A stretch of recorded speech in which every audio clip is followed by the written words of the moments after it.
Cerita di film kali ini berlatar di Perang Irak tentang sniper Amerika Matthews bersama spotternya Ice yang terpojok oleh sniper musuh di posisi yang tidak menguntungkan. Yang paling mengerikan adalah mereka hanya mampu berlindung dan bertahan di balik sebilah dinding yang sudah usang.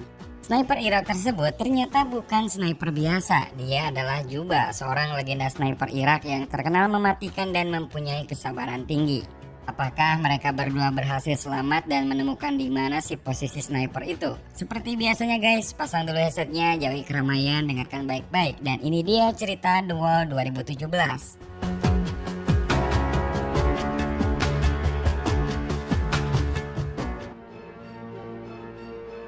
Cerita ini berawal di tahun 2007, di saat perang Amerika dan Irak telah dikatakan usai. Namun siapa yang menduga bahwa di hari yang sama dua orang tentara Amerika yaitu Ice dan Matthews masih terjebak di area perang. Mereka di sini ditugaskan untuk menginvestigasi serangan sniper yang terjadi di wilayah konstruksi jaringan pipa. Di sana pun terlihat beberapa korban telah mati dengan keadaan tertembak di kepala. Selama kurang lebih 20 jam menunggu, Matthew yang merasa keadaan sudah aman mulai mengusulkan kepada Ice untuk menghampiri korban dan mengambil radio yang ada di sana. Awalnya Ice pun tidak setuju dan lebih menyarankan agar Matt menunggu lebih lama lagi. Apalagi Ice pernah mendengar kalau Irak mempunyai sniper hebat bernama Juba yang mungkin saja korban-korban itu adalah ulahnya. Namun karena tidak ada juga pergerakan dan agar mereka bisa cepat kembali ke pangkalan, akhirnya Matt pun memaksa pergi sendirian. Ice yang masih berada di tempat persembunyiannya tampak mengawasi gerak-gerik si Matt. Bahkan sesekali tindakan konyol Matt membuat Ice tertawa-tawa menyaksikannya. Namun tiba-tiba candaan itu seketika sirna saat sebuah tembakan musuh langsung bersarang di tubuh Matthews. Ice yang menyaksikan hal tidak terduga itu tentu saja terkejut dan panik. Maka dengan segera ia pun keluar dari tempat persembunyiannya dan bergegas untuk menolong si Matt. Tidak disangka beberapa tembakan juga mulai memburu ke arahnya. Bahkan salah satu tembakan tepat mengenai kaki kanannya.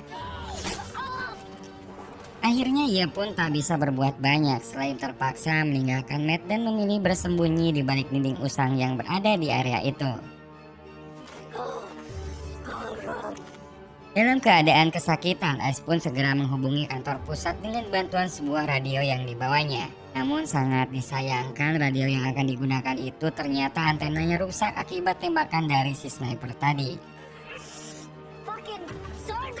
Saat sedang kebingungan, Matt yang telah terluka menanyakan kepada Ice tentang posisi si sniper itu. Dan ia pun berencana untuk menembaknya langsung dengan satu tembakan. Ice yang memang tidak tahu posisinya di mana akhirnya menyuruh Matt agar tidak melakukan niatnya tersebut karena risikonya bisa saja Matt yang mati duluan. Dalam keadaan masih menahan sakit karena luka di lututnya yang sangat parah bahkan terus mengucurkan darah, Ice pun mencoba mencari tahu letak di mana si sniper itu dengan cara melubangi dinding untuk menempatkan teropong di sana. Dan saat Ice telah siap dengan teropongnya, Matt sendiri ternyata keburu pingsan. Bingung dengan apa yang harus dilakukan selanjutnya, Ice pun memutuskan untuk mengeluarkan peluru yang bersarang di lututnya dan langsung membungkusnya dengan perban. Namun karena memang terlalu banyak kehilangan darah, Ice pun akhirnya pingsan di sana.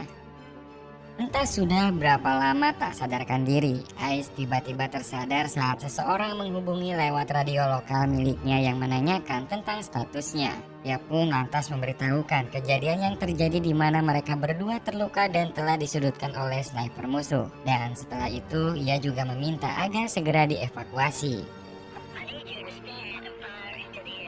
Untuk memastikan lokasinya, orang di radio itu pun menyuruh Ice untuk berdiri dan menembakkan pistol. Ice yang merasa hal itu adalah tindakan konyol yang mana si sniper musuh bisa saja menembaknya memilih untuk tidak melakukannya.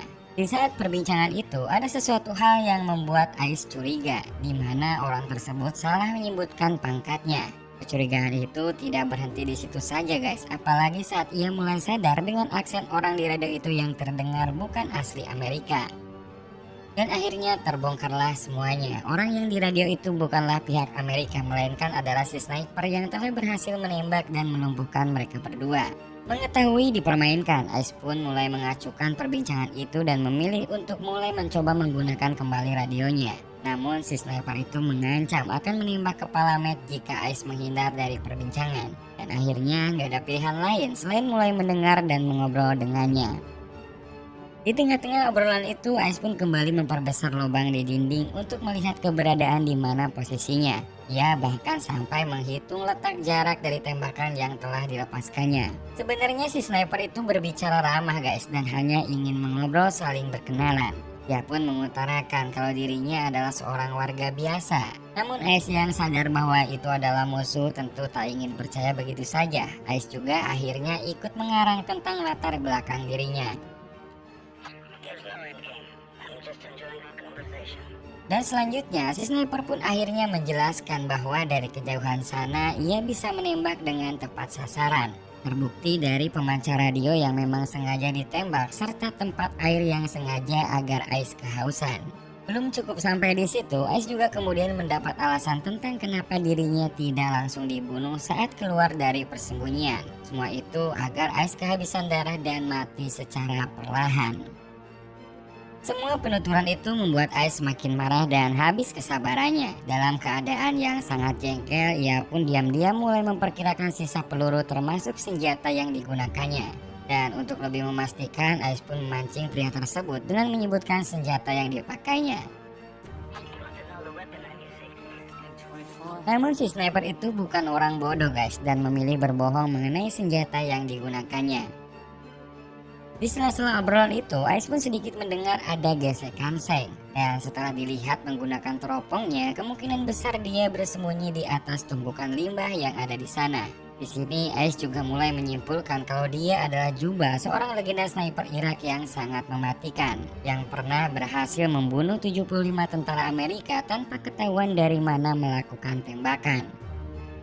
Untuk memastikan kalau Juba berada di tumpukan limbah itu, akhirnya Ice pun berencana membuat target palsu agar nantinya ia bisa melihat kilatan peluru yang berasal dari sana. Namun sayang sekali, helm yang digunakan sebagai target pengalihan itu malah terjatuh dan Juba pun tertawa bahkan sampai meledeknya.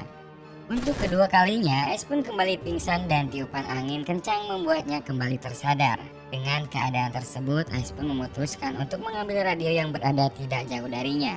Tiupan angin yang kencang dapat ia manfaatkan sehingga pandangan Juba sedikit terganggu. Dan dengan cukup sulit, Ice pun akhirnya bisa mengambil salah satu ransel dan juga bahkan radionya.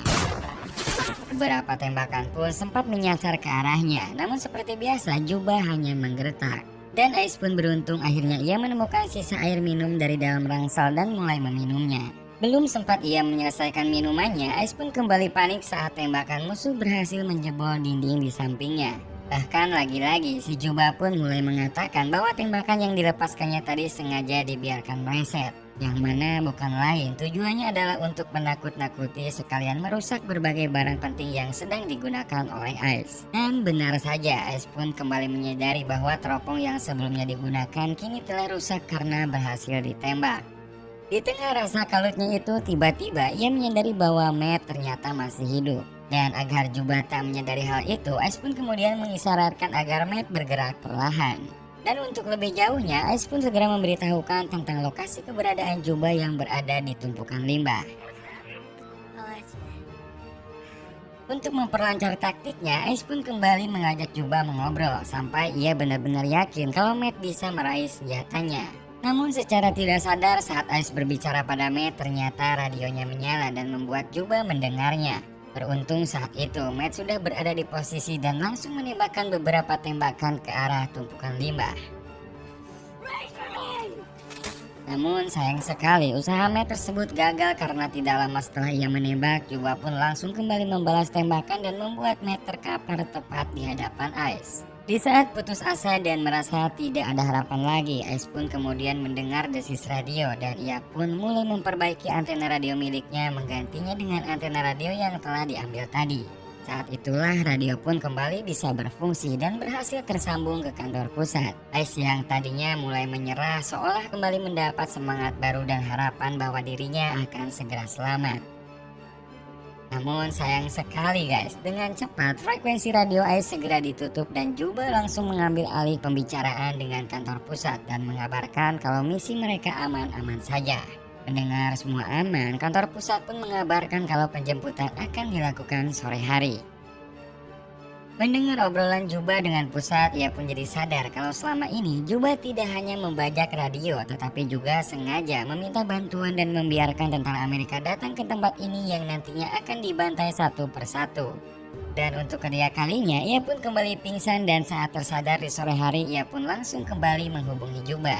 Karena tidak ada jawaban juga, akhirnya Ais pun memutuskan untuk mengambil senjata milik Matt dengan bantuan sebuah tambang yang ia temukan. Sementara di sisi lain mulai terlihat 2 helikopter menuju ke arahnya. Sebelum bantuan itu tiba dan dibantai habis oleh Juba, akhirnya ia pun memutuskan untuk menyerang lebih dulu. Setelah senjata berada di posisi, ia pun nekat langsung meruntuhkan tembok yang tersisa. Hal itu membuat Juba sedikit kesulitan karena pandangannya terhalang oleh debu reruntuhan. Akhirnya ia pun menembak secara acak di antara debu-debu itu, dan saat itulah Ais pun melihat kilatan tembakan dan langsung menembakkan senjatanya ke arah kilatan itu. Dirasa sudah berhasil melumpuhkan Juba, Ais pun akhirnya berdiri dan penolong pun langsung mengamankan perimeter di sana. Saat akan dibawa, ia pun sempat mengatakan kalau di tumpukan limbah masih ada musuh. Namun sayang sekali mereka tidak mendengar karena suaranya terhalang oleh gemuruhnya suara heli yang ada di sana. Saat mereka mulai terbang melewati tumpukan limbah itu, tiba-tiba tembakan kembali terdengar dan langsung memburu mereka. Akhirnya kedua heli itu pun harus terjatuh bersama semua tentara di dalamnya. Sebelum film berakhir, keesokan harinya pusat pun kembali menghubungi heli dan Juba pun kembali membajak radio itu.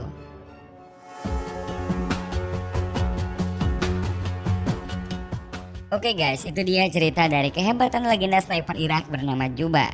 Menurut kalian nih, apakah di ending tadi Juba akan meminta bantuan dan membiarkan tentara Amerika datang ke sana untuk dibantai kembali atau mengakhiri pembantaian itu?